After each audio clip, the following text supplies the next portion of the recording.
Bob, you've written very strongly about the situation in Gaza this week. What made you want to get into it now? Like everyone else, I would have an opinion about the war itself and its conduct on both sides, but that opinion would be precisely the same as the next guy in the bar. When it comes to famine and starvation, I think I have a right to speak. I've had 40 years of doing this. And to be honest with you, Trevor, it enrages me to a point beyond comprehension when I see the images that Sky News were publishing and what Dr. Maynard was reporting from inside Gaza.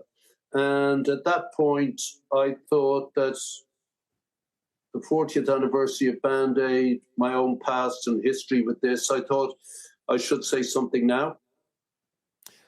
The Israeli view is that there is actually no famine caused by Israel. There's a man-made shortage, but it's been engineered by Hamas. I guess Israelis would say we don't see much criticism from your side of Hamas. That's a false equivalence, and the Israeli authorities are lying. They're lying, did you say? They're lying. Netanyahu lies, is a liar. The IDF are lying.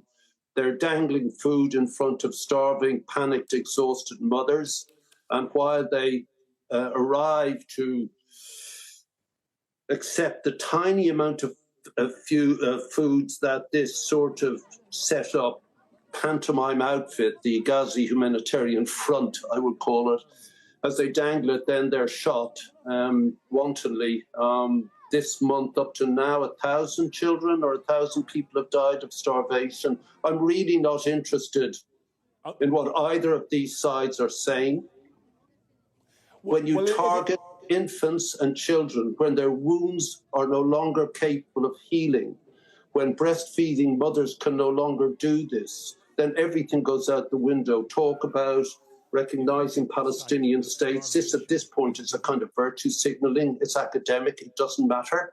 This wanton criminality must stop immediately. Just as a matter of fact, the Israelis would say that there are over 700 trucks sitting inside Gaza waiting for the United Nations to collect them. And they say that this is a result of the UN's own incompetence, that this material, these food is there. And I don't think there's any argument that food is there, is there? I know you have to be fair-minded. I don't. I know this stuff back to front. Band-Aid deals with these sort of people all the time. They're lying. And this is a disgrace. And if the news feeds and social feeds weren't so censored in Israel, I imagine that the Israeli people would not permit what has been done in their name. But I think that the issue here is we can see demonstrations weekly by Israelis against their own government. Not enough, mate. And the point I'm really just making is, isn't it a bit unfair to say this is the Israelis as a whole? Stop it. Stop it, Trevor. What's unfair is what's happening to these babies. What's unfair is that image that you showed us. That's unfair. 1 hour from, I've been in Gaza, I've been in the West Bank, I've been in Israel many times.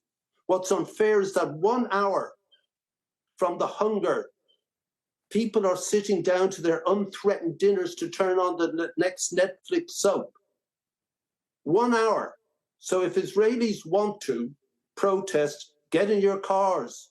This is very Bob stuff, I know. Sorry about that. Okay. Get in your cars, stuff your cars full of food and drive through that border and let your own army stop you. Stop it. You guys stop it. Shame on you.